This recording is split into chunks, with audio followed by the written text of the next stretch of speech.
जय हिंद दोस्तों, वंदे मातरम। तो आज 11 अगस्त को दो मूवी रिलीज हुई हैं, रक्षाबंधन और लाल सिंह चड्ढा।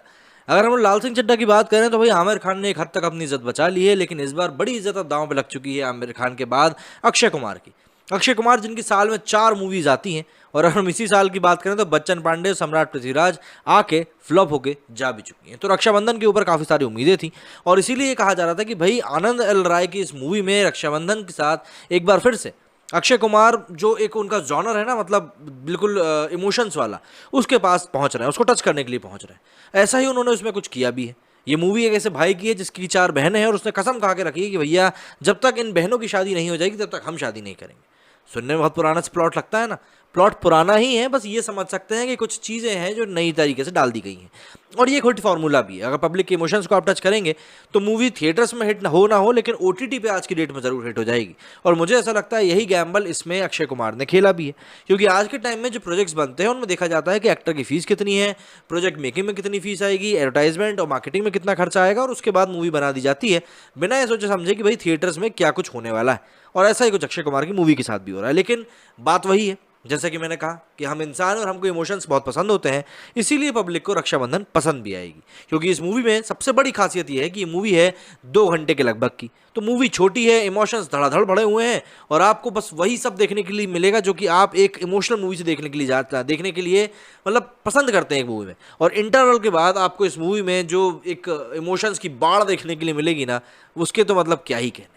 भैया मेरे राखी के बंधन को निभाना, बहना ने भाई की कलाई पे प्यार बांधा है, अब की बरस भेज भैया को बाबुल, या फिर फूलों का तारों का सबका कहना है।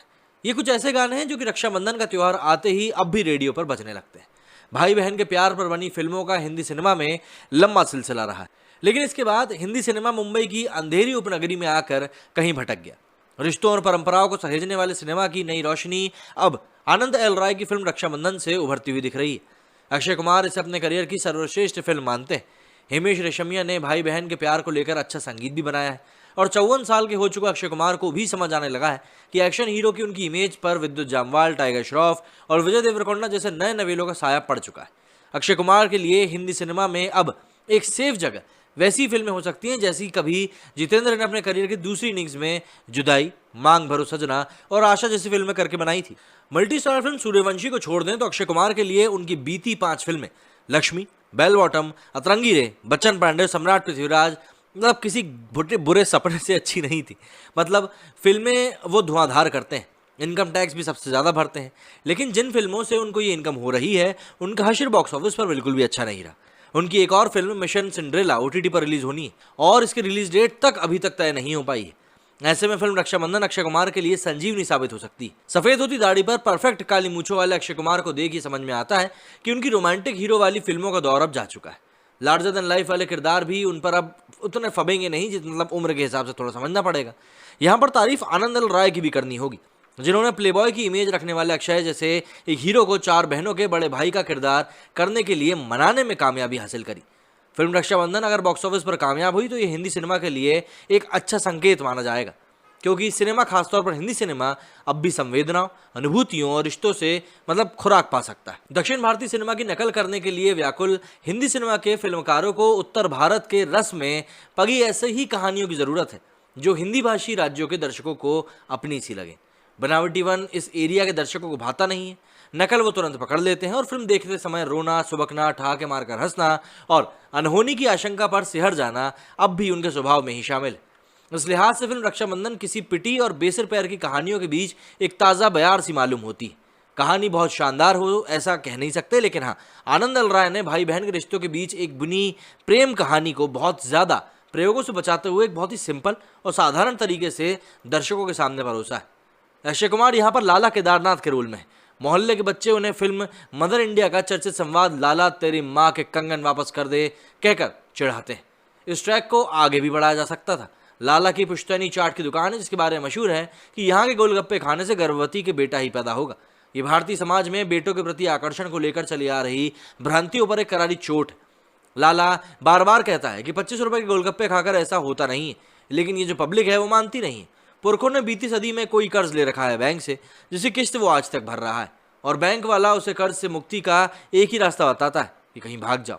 नीरव मोदी का नाम भी इस शेपक का कथा में आता ही है, लेकिन असल दर्द कहानी का है कि लाला ने अपनी मरती माँ को बिना बहनों की शादी किए अपनी शादी ना करने का वचन दे रखा है।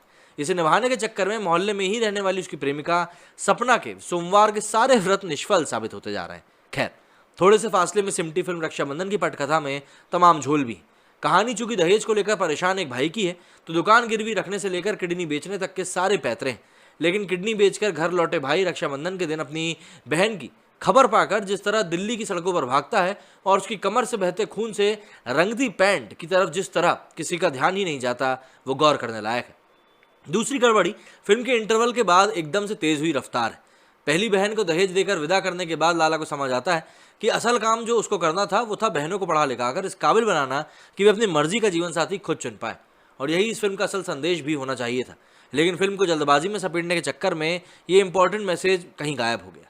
दहेज समस्या का असली समाधान बेटियों और बहनों के आत्मनिर्भर होने और उन्हें उनकी पसंद का जीवन साथी चुनने के लिए मिली छूट में ही है।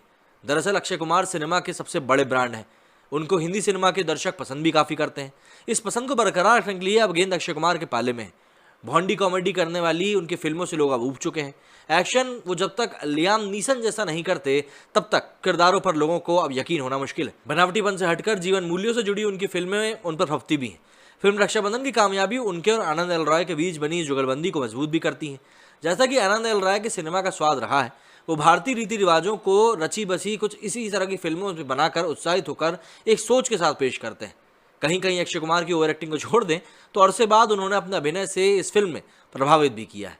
उनकी जोड़ीदार बनी भूमि पेडनेकर को भी शादी की उम्र गुजरने जाने की चिंता है और उनके पिता भी, स्वाभाविक सी बात है, इसी बात को लेकर उनको ताने भी मारते रहते हैं। उनको यहाँ पर एक कामकाजी महिला के तौर पर दिखाया जाता तो किरदार और भी ज़्यादा मजबूत हो सकता था। फिल्म रक्षाबंधन को इसके सहायक कलाकारों से भी काफ़ी मजबूती मिली है। हिंदी सिनेमा में हाशिए पर होते जा रहे चरित्र कलाकारों का समय धीरे धीरे लौट रहा है।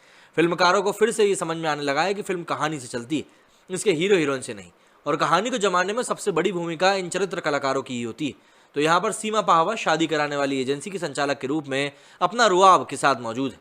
साहिल मेहता फिल्म के लिए जहाँ ज़रूरी होता है वहाँ हल्का फुल्का हाथ से ले ही आते हैं। इस कलाकार पर नज़र रखी जानी बहुत ज़रूरी है। सीरीज़ द सीरीज़ साहिल ने अपने लिए एक खास जगह बना ली और सपना के पिता की भूमिका में नीरज सूद का भी काम काफ़ी शानदार है।